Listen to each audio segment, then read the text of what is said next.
ನಮಸ್ಕಾರ. ಚಂದನ ವಾಹಿನಿಯ ಎಲ್ಲ ವೀಕ್ಷಕರಿಗೂ ಇವತ್ತಿನ ಯೋಗ ಕಾರ್ಯಕ್ರಮಕ್ಕೆ ತಮ್ಮೆಲ್ಲರಿಗೂ ಸ್ವಾಗತ ಸುಸ್ವಾಗತ. ಇವತ್ತು ನಾವು ಥೈರಾಯ್ಡ್ ಸಮಸ್ಯೆಗೆ ಯಾವೆಲ್ಲ ಯೋಗಾಭ್ಯಾಸಗಳು ಉಪಯುಕ್ತಕಾರಿಯಾಗಿವೆ ಅಂತಕ್ಕಂಥದ್ದನ್ನು ಇವತ್ತಿನ ಒಂದು ಸಂಚಿಕೆಯಲ್ಲಿ ನಿಮಗೆ ಹೇಳಿಕೊಡಲಾಗುವುದು.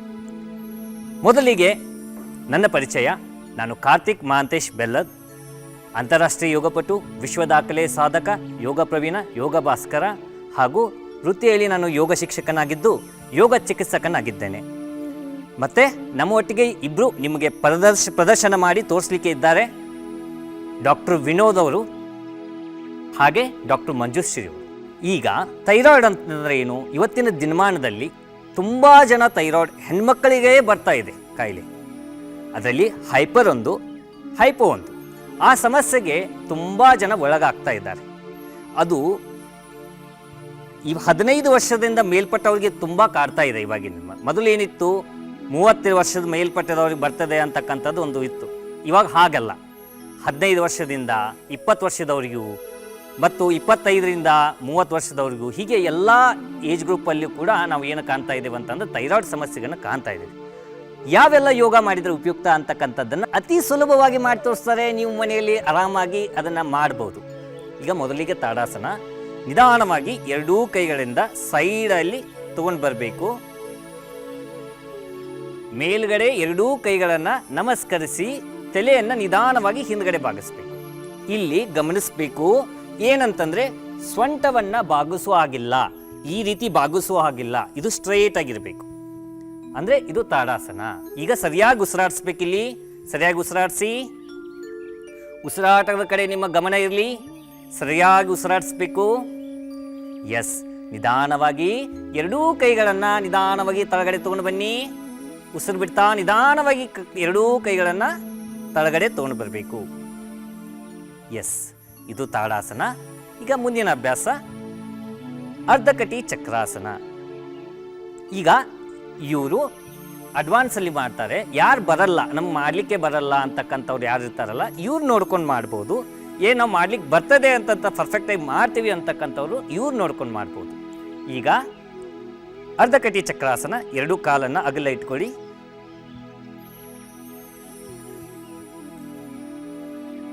ಈಗ ನಿಧಾನವಾಗಿ ಬಲಗೈಯನ್ನು ನಿಧಾನವಾಗಿ ಮೇಲ್ಗಡೆ ಎತ್ಕೊಂಡು ಬನ್ನಿ. ಉಸಿರು ತೆಗೆದುಕೊಳ್ತಾ ಟರ್ನ್ ಮಾಡಿ, ಮೇಲ್ಗಡೆ ಸ್ಟ್ರೆಚ್ ಮಾಡಿ. ಫುಲ್ ನಿಧಾನವಾಗಿ ಉಸಿರು ಬಿಡ್ತಾ ಏನು ಮಾಡಬೇಕು, ಎಡಗಡೆ ಬೆಂಡ್ ಆಗಬೇಕು. ಈ ಆಸನದಲ್ಲಿ ಗಮನಿಸಬೇಕು, ನಾವು ಜಾಸ್ತಿ ಮುಂದ್ಗಡೆನೂ ಬಾಗಬಾರ್ದು, ಹಿಂದ್ಗಡೆನೂ ಬಾಗಬಾರ್ದು. ಸೈಡಲ್ಲಿ ಬೆಂಡ್ ಆಗಬೇಕು. ತಲೆ ಯಾವತ್ತು ಫಾರ್ವರ್ಡ್ ಫೇಸಿಂಗ್ ಇರಬೇಕು, ಕಿವಿ ತಾಗಿರಬೇಕು. ಇಲ್ಲಿ ನಿಂತುಬಿಟ್ಟು ಸರಿಯಾಗಿ ಉಸಿರಾಡಬೇಕು. ಉಸಿರಾಟದ ಕಡೆ ಗಮನ ಇರಬೇಕು. ಅಂದರೆ ಮಾತ್ರ ನಿಮಗೆ ಅದರ ಬೆನಿಫಿಟ್ ಸಿಗತಕ್ಕಂಥದ್ದು. ಎಸ್. ಉಸಿರಾಡಿಸ್ತಾ ಇರಿ. ಉಸಿರು ಕಡೆ ಗಮನ ಇರಲಿ. ನಿಧಾನವಾಗಿ ಉಸಿರು ತೆಗೆದುಕೊಳ್ತಾ ಮೇಲ್ಗಡೆ ಬನ್ನಿ. ನಿಧಾನವಾಗಿ ಉಸಿರು ಬಿಡ್ತಾ ಕೈಯನ್ನು ತಳಗಡೆ ತೊಗೊಂಬನ್ನಿ. ಈಗ ಒಂದು ಸೈಡ್ ಮಾಡಿದ್ವಿ, ಹಾಗೆ ಅಪೋಸಿಟ್ ಸೈಡ್ ಮಾಡಬೇಕು. ನಿಧಾನವಾಗಿ ಎಡಗೈಯನ್ನು ಮೇಲ್ಗಡೆ ಉಸಿರು ತೆಗೆದುಕೊಂಡು ಬನ್ನಿ. ದೀರ್ಘವಾಗಿ ಉಸಿರನ್ನು ತಗೊಂತ ನಿಧಾನವಾಗಿ ತೊಗೊಂಡು ಬರಬೇಕು. ನಿಧಾನವಾಗಿ ಉಸಿರು ಬಿಡ್ತಾ ಏನು ಮಾಡಬೇಕು, ಬಲಗಡೆ ನಿಧಾನವಾಗಿ ಬೆಂಡ್ ಆಗಬೇಕು. ಜಾಸ್ತಿ ಮುಂದ್ಗಡೆನೂ ಹೋಲ್ಬಾರ್ದು, ಹಿಂದ್ಗಡೆನೂ ಹೋಲ್ಬಾರ್ದು. ಸೈಡಲ್ಲಿ ಬೆಂಡ್ ಆಗಬೇಕು. ಮುಂದ್ಗಡೆ ನೋಡ್ತಾ ಸರಿಯಾಗಿ ಉಸಿರಾಡಿಸ್ಬೇಕು. ಉಸಿರಾಟದ ಕಡೆ ನಿಮ್ಮ ಪೂರ್ತಿ ಗಮನ ಇರಬೇಕು. ಅದು ನೀವು ಉಸಿರಾಡ್ತಕ್ಕಂಥದ್ದು ನಿಮ್ಮ ಥ್ರೋಟಲ್ಲೂ ಕೂಡ ಫೀಲ್ ಆಗ್ತಾ ಇರಬೇಕು. ಆ ರೀತಿ ಸರಿಯಾಗಿ ಉಸಿರಾಡಿಸ್ಬೇಕು ಮುಂದ್ಗಡೆ ನೋಡ್ತಾ. ಈಗ ನಿಧಾನವಾಗಿ ಉಸಿರನ್ನ ತೆಗೆದುಕೊಳ್ತಾ ಮೇಲ್ಗಡೆ ಬನ್ನಿ. ನಿಧಾನವಾಗಿ ಉಸಿರನ್ನು ಬಿಡ್ತಾ ಕೈಯನ್ನು ತಳಗಡೆ ತಗೊಂಡು ಬನ್ನಿ. ಈಗ ಮುಂದಿನ ಅಭ್ಯಾಸ ಅರ್ಧ ಚಕ್ರಾಸನ. ಕೈಯನ್ನು ಏನು ಮಾಡ್ಕೋಬೇಕು, ನಿಧಾನವಾಗಿ ಎರಡು ಸೊಂಟದ ಹಿಂದ್ಭಾಗದಲ್ಲಿ ಎರಡೂ ಕೈಗಳನ್ನ ಸರಿಯಾಗಿ ಇಟ್ಕೋಬೇಕು. ಈಗ ಉಸಿರನ್ನು ತೆಗೆದುಕೊಳ್ತಾ ನಿಧಾನವಾಗಿ ಹಿಂದ್ಗಡೆ ಬೆಂಡ್ ಆಗ್ತಾ ಹೋಗಬೇಕು. ನಿಧಾನವಾಗಿ ಅವಸರ ಮಾಡಬಾರ್ದು, ನಿಧಾನವಾಗಿ ಮಾಡಬೇಕು. ಹೀಗೆ ನಿಧಾನವಾಗಿ ಬೆಂಡ್ ಮಾಡಬೇಕು. ಸರಿಯಾಗಿ ಉಸಿರಾಡಬೇಕಿಲ್ಲಿ. ಉಸಿರು ತೆಗೆದುಕೊಂಡು ಹೋಗ್ಬೇಕು. ನಿಧಾನವಾಗಿ ಉಸಿರನ್ನ ಹೊರಗಾಗ್ತಾ ಬರಬೇಕು. ನಿಮಗೆ ಎಷ್ಟು ಸಾಧ್ಯ ಆಗ್ತದೆ ಅಷ್ಟೇ ಮಾಡಿ, ಏನು ತೊಂದರೆ ಇಲ್ಲ. ನಿಮಗೆ ಇಷ್ಟು ಮ್ಯಾಕ್ಸಿಮಮ್ ಬರಬೇಕಂತಕ್ಕಂಥದ್ದು ಏನಿಲ್ಲ. ಇಷ್ಟೇ ಬಂದರೂ ಸಾಕು. ಇಷ್ಟೇ ಮಾಡಿದರೂ ಕೂಡ ನೀವು ಏನು ಮಾಡಬೇಕು, ಸರಿಯಾಗಿ ಉಸಿರಾಟದ ಕಡೆ ಗಮನ ಕೊಡಬೇಕು, ಸರಿಯಾಗಿ ಮಾಡಬೇಕು. ಅಂದರೆ ನಿಮಗೆ ಬೆನಿಫಿಟ್ ಸಿಗ್ತದೆ. ಇಲ್ಲಪ್ಪ ನಾವು ಅವ್ರು ಅಷ್ಟು ಮಾಡಿದ್ದಾರೆ ನಾವು ಅಷ್ಟೇ ಮಾಡ್ಬೇಕಂತಕ್ಕಂಥದ್ದು ಏನಿಲ್ಲ. ಆದರೆ ನಿಮ್ಗೆ ಎಷ್ಟಾಗುತ್ತೆ ಅಷ್ಟೇ ಮಾಡಿ, ಸರಿಯಾಗಿ ಉಸಿರಾಡಿ. ಈಗ ನಿಧಾನವಾಗಿ ಉಸಿರನ್ನು ತೆಗೆದುಕೊಳ್ತಾ ಮೇಲ್ಗಡೆ ಬನ್ನಿ. ನಿಧಾನವಾಗಿ ಉಸಿರನ್ನು ಬಿಡ್ತಾ ಕೈಗಳನ್ನು ಕೆಳಗಡೆ ತಗೊಂಬನ್ನಿ. ಮುಂದಿನ ಅಭ್ಯಾಸ ಪಾದಹಸ್ತಾಸನ. ಎರಡೂ ಕಾಲುಗಳನ್ನು ಜೋಡಿಸಿ. ಈಗ ಕಾಲನ್ನು ಜೋಡಿಸಿ ಯಾರಿಗೆ ಮುಂದ್ಗಡೆ ಬೆಂಡ್ ಆಗ್ಲಿಕ್ಕೆ ಆಗದೆ ಇರ್ತಕ್ಕಂಥವ್ರು ಕಾಲನ್ನು ಅಗಲಿಸಿಡಿ. ಈ ರೀತಿ ಕಾಲನ್ನು ಜೋಡಿಸಿ ಮುಂದ್ಗಡೆ ಬೆಂಡ್ ಆಗಬಹುದು ಅಂತಕ್ಕಂಥವ್ರು ಕಾಲನ್ನು ಕೂಡಿಸಿಡಿ. ಉಸಿರನ್ನು ತೆಗೆದುಕೊಳ್ತಾ ನಿಧಾನವಾಗಿ ಎರಡೂ ಕೈಗಳನ್ನ ಮೇಲ್ಗಡೆ ತಗೊಂಬನ್ನಿ. ದೀರ್ಘವಾಗಿ ನಿಧಾನವಾಗಿ ಸ್ಲೋ ಉಸಿರಾಟ ಇರಬೇಕು. ಎಸ್, ಫುಲ್ ಸ್ಟ್ರೆಚ್ ಮಾಡಿ ಮೇಲ್ಗಡೆ. ಸ್ಕೆಪುಲಾ ಸ್ಟ್ರೆಚ್ ಆಗಬೇಕು. ನಿಧಾನವಾಗಿ ಉಸಿರನ್ನು ಬಿಡ್ತಾ ಮುಂದ್ಗಡೆ ಬೆಂಡ್ ಆಗ್ತಾ ಬರಬೇಕು. ನಿಧಾನವಾಗಿ, ಅವಸರ ಮಾಡೋ ಹಾಗಿಲ್ಲ. ಎಷ್ಟಾಗತ್ತೆ ಅಷ್ಟೇ ಮಾಡಿ, ನಿಧಾನವಾಗಿ ಮಾಡಿ. ಎಸ್, ಎರಡೂ ಕೈಗಳನ್ನು ಏನು ಮಾಡಬೇಕು, ನಿಮ್ಮ ಹಸ್ತವನ್ನು ಪಾದದ ಪಕ್ಕದಲ್ಲೇ ಇಡಬೇಕು. ತಲೆಯನ್ನು ಏನು ಮಾಡಬೇಕು, ನಿಮ್ಮ ಮಂಡಿ ಮುಂದ್ಗಡೆ ಏನು ಮಾಡಬೇಕು, ಮುಂದ್ಗಡೆ ಭಾಗಕ್ಕೆ ಏನು ಮಾಡಬೇಕು, ಟಚ್ ಮಾಡಬೇಕು ನಿಮ್ಮ ಹಣೆಯನ್ನು. ಈಗ ಸರಿಯಾಗಿ ಉಸಿರಾಡಬೇಕು, ಸರಿಯಾಗಿ ಉಸಿರಾಡಬೇಕು, ಸರಿಯಾಗಿ ಉಸಿರಾಡಿಸ್ಬೇಕು. ಈಗ ಮಾಡ್ಲಿಕ್ಕೆ ಆಗೋದಲ್ಲಪ್ಪ, ಫಾರ್ವರ್ಡ್ ಬೆಂಡಿಂಗ್ ಬೆಂಡ್ ಮಾಡಲಿಕ್ಕೆ ಆಗಲ್ಲ, ಅವ್ರು ಇಷ್ಟು ಮಾಡ್ಬೋದು. ಪಾದ ಹಸ್ತಾಸನ ಮಾಡಲಿಕ್ಕೆ ಬರೋದಿಲ್ಲ ಆ ಥರ ಅಂತಂದ್ರೆ ಈ ನೀವು ಇಷ್ಟು ಮಾಡ್ಬೋದು.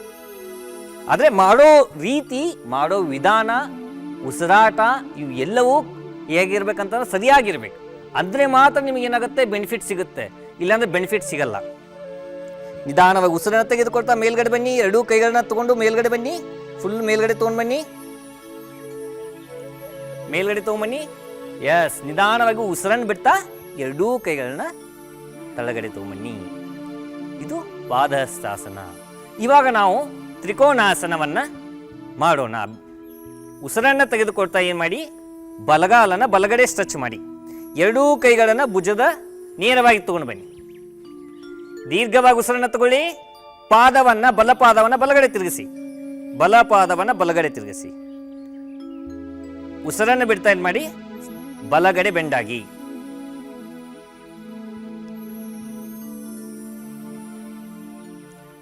ಫಸ್ಟ್ ಮಾಡಬೇಕಾದ್ರೆ ಬಲಗಡೆನೆ ಮಾಡಬೇಕು. ಇವ್ರು ಏನು ಮಾಡ್ತಾ ಇದ್ದಾರಲೆ ಒಂದು ಸ್ವಲ್ಪ ಅಡ್ವಾನ್ಸ್ ಆಗಿ ಮಾಡ್ತಾ ಇದ್ದಾರೆ. ಯಾರು ಚೆನ್ನಾಗಿ ಮಾಡ್ಬೋದು, ನೀವು ಮುಂಚೆನೂ ಅಭ್ಯಾಸಿಗರ ಯಾರಾಗಿದ್ದೀರಾ ಅದನ್ನು ಇವ್ರು ನೋಡ್ಕೊಂಡು ಮಾಡಿ. ಯಾರು ನೀವು ಅಭ್ಯಾಸ ಮಾಡಿಲ್ಲಲ್ಲ ಅವ್ರು ಫಸ್ಟ್ ಬಿಗಿನಿಂಗ್ ಸ್ಟಾರ್ಟ್ ಮಾಡ್ತಾ ಇದ್ದಿಲ್ಲ, ಇವ್ರು ನೋಡ್ಕೊಂಡು ಮಾಡಿ. ಇವ್ರು ನೋಡ್ಕೊಂಡು ಮಾಡಿ ಪರ್ಫೆಕ್ಟ್ ಆದ ತಕ್ಷಣ ಇವ್ರು ನೋಡ್ಕೊಂಡು ಮಾಡ್ಬೋದು ನೀವು. ಆಮೇಲೆ ಇಲ್ಲಿ ಏನು ಮಾಡ್ಬೇಕಂತಂದ್ರೆ ಗಮನಿಸ್ಬೇಕು ನೀವು. ಇಲ್ಲೆಲ್ಲರೂ ಮೇಲ್ಗಡೆ ಬರಳನ್ನು ನೋಡ್ತಾ ಕತ್ತು ಪೂರ್ತಿ ಮೇಲ್ಗಡೆ ಹೊಳ್ಳಿರ್ಬೇಕು. ಸರಿಯಾಗಿ ಉಸಿರಾಡಿಸ್ತಾ ಇರಬೇಕು. ಉಸಿರಾಟ ನೋಡಿ, ಉಸಿರಾಟ ಹೀಗೆ ನಿಲ್ಲಬಾರ್ದು. ನಿಂತರೆ ನಿಮಗೇನಾಗಲ್ಲ, ಅದರ ಉಪಯೋಗ ಸಿಗೋದಿಲ್ಲ. ಹಾಗಾಗಿ ಸರಿಯಾಗಿ ಉಸಿರಾಡಿಸ್ತಾ ಇರಬೇಕು. ಈಗ ನಿಧಾನವಾಗಿ ಉಸಿರನ್ನು ತೆಗೆದುಕೊಳ್ತಾ ಮೇಲ್ಗಡೆ ಬನ್ನಿ. ಪಾದವನ್ನು ಸೀದಾ ಮಾಡ್ಕೊಳ್ಳಿ. ಎಡ ಪಾದವನ್ನು ಎಡಗಡೆ ತಿರುಗಿಸಿ. ಈಗ ದೀರ್ಘವಾಗಿ ಉಸಿರನ್ನು ತಗೊಳ್ಳಿ. ನಿಧಾನವಾಗಿ ಉಸಿರನ್ನು ಬಿಡ್ತಾ ಎಡಗಡೆ ಬೆಂಡಾಗಿ. ನಿಮ್ಮ ಹಸ್ತವನ್ನು ಸಾಧ್ಯವಾದರೆ ಪಕ್ಕಕ್ಕೆ ಇಡ್ಲಿಕ್ಕೆ ಟ್ರೈ ಮಾಡಿ. ಈ ಥರ ಸಾಧ್ಯವಾದರೆ ಪಕ್ಕದಲ್ಲಿ ಇಡ್ಲಿಕ್ಕೆ ಟ್ರೈ ಮಾಡಿ. ಅಥವಾ ನಿಮಗೆ ಇಡ್ಲಿಕ್ಕೆ ಆಗಲಿಲ್ಲ ಅಂದರೆ ಈ ರೀತಿ ಎಷ್ಟಾಗುತ್ತೋ ಅಷ್ಟೇ ಈ ರೀತಿ ಮೇಲ್ಗಡೆ ಬಂದು ಇಷ್ಟೇ ಸಾಕು. ಸರಿಯಾಗಿ ಇಷ್ಟೇ ನಿಂತು ಸರಿಯಾಗಿ ಉಸಿರಾಡಿಸ್ತಾ ಇರಬೇಕು. ಮೇಲ್ಗಡೆ ನೋಡ್ತಾ ಇರಬೇಕು. ನಿಮ್ಮ ಉಸಿರು ನಿಮ್ಮ ಹತೋಟಿಯಲ್ಲಿರಲಿ. ಇಲ್ಲಿ ನೋಡಿ ಏನು ಮಿಸ್ಟೇಕ್ ಮಾಡಿದ್ದಾರೆ. ಆಸನ ಮಾಡಬೇಕಾದ್ರೆ ಸೈಡ್ ಹೋಗಿಬಿಟ್ಟಿದ್ದಾರೆ. ಈ ಸಾರಿ ಈ ಥರ ನೀವು ಏನು ಸೈಡ್ ಮಾಡಿಬಿಟ್ರೆ ಬೆನಿಫಿಟ್ ಸಿಗಲ್ಲ. ಸೈಡಲ್ಲಿ ಬೆಂಡ್ ಆಗ್ಬೇಕಂತ ಹೇಳಿದ್ದೀನಿ ನಾನು. ಈ ರೀತಿ ಸೈಡಲ್ಲಿ ಈ ರೀತಿ ಬೆಂಡ್ ಆಗಬೇಕು.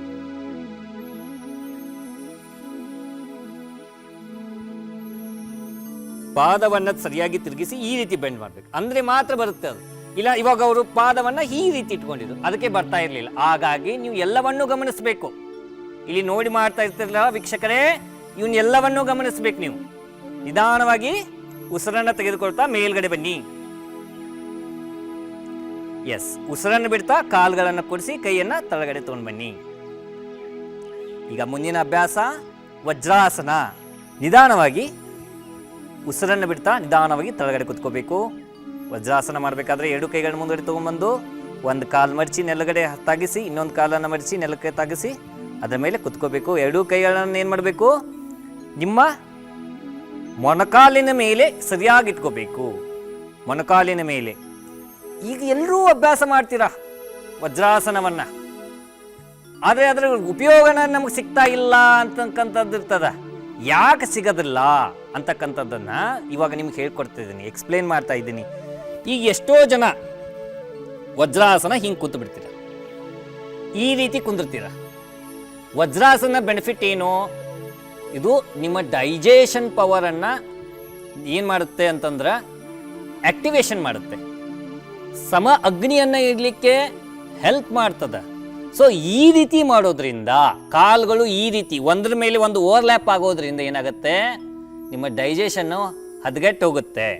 ಸೊ ಹಾಗಾಗಿ ಈ ರೀತಿ ಇಟ್ಕೋಬಾರ್ದು. ಇದನ್ನು ಏನು ಮಾಡಬೇಕು, ಪಕ್ಕದಲ್ಲಿ ಇಟ್ಬೇಕು.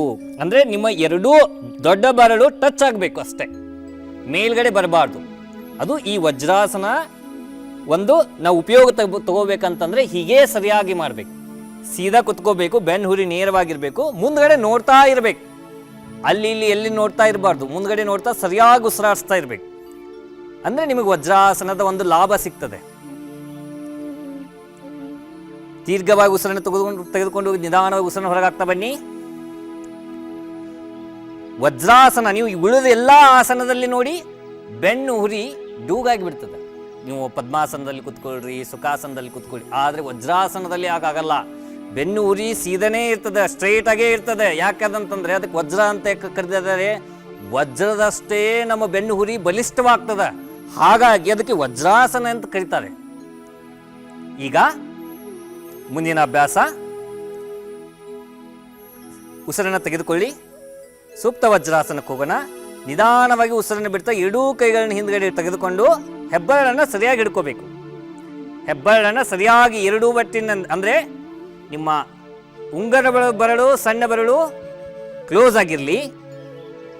ಮತ್ತೆ ಮಿಕ್ಕ ಮೂರು ಮಧ್ಯದ ಬೆರಳು, ಇಂಡೆಕ್ಸ್ ಫಿಂಗರು ಮತ್ತು ದೊಡ್ಡ ಬೆರಳು ಇವು ಓಪನ್ ಆಗಿರಬೇಕು. ಈ ಮೂರು ಫಿಂಗರಿಂದ ಸರಿಯಾಗಿ ಹಿಡ್ಕೋಬೇಕು ಬೆರಳನ್ನು, ಹೆಬ್ಬೆರಳನ್ನು. ದೀರ್ಘವಾಗಿ ಉಸಿರನ್ನು ತೆಗೆದುಕೊಳ್ಳಿ. ನಿಧಾನವಾಗಿ ಉಸಿರನ್ನು ಬಿಡ್ತಾ ಮುಂದ್ಗಡೆ ಬೆಂಡಾಗಿ. ಇಲ್ಲಿ ಕೂಡ ಏನು ಮಾಡಬೇಕು, ಉಸಿರಾಟವನ್ನು ಗಮನಿಸಬೇಕು, ಸರಿಯಾಗಿ ಉಸಿರಾಡಬೇಕು. ದೀರ್ಘವಾಗಿ ಉಸಿರನ್ನ ತೆಗೆದುಕೊಂಡು ಹೋಗಿ ದೀರ್ಘವಾಗಿ ಉಸಿರನ್ನ ಬಿಡ್ತಾ ಇರಬೇಕು. ಎಸ್, ಈಗ ಉಸಿರನ್ನ ತೆಗೆದುಕೊಳ್ತಾ ನಿಧಾನವಾಗಿ ಮೇಲ್ಗಡೆ ಬನ್ನಿ. ಅಭ್ಯಾಸ ಸರಿಯಾಗಿ ಮಾಡಬೇಕು. ನಿಧಾನವಾಗಿ ಉಸಿರನ್ನ ತೆಗೆದುಕೊಳ್ತಾ ಎರಡೂ ಕೈಗಳನ್ನ ಮುಂದ್ಗಡೆ ತಗೊಂಬನ್ನಿ. ಎರಡೂ ಕೈಗಳನ್ನ ಮೊಣಕಾಲ ಮೇಲೆ ಇಡಿ. ಪ್ರಿಯ ವೀಕ್ಷಕರೇ, ಇಂದಿನ ಸಂಚಿಕೆಯಲ್ಲಿ ಥೈರಾಯ್ಡ್ ಸಮಸ್ಯೆಗೆ ಒಂದಿಷ್ಟು ಆಸನಗಳನ್ನು ನೋಡಿದ್ದೀರಾ. ಮುಂದಿನ ಸಂಚಿಕೆಯಲ್ಲಿ ಇನ್ನೊಂದಿಷ್ಟು ಆಸನದೊಂದಿಗೆ ಭೇಟಿಯಾಗೋಣ. ನಮಸ್ಕಾರ.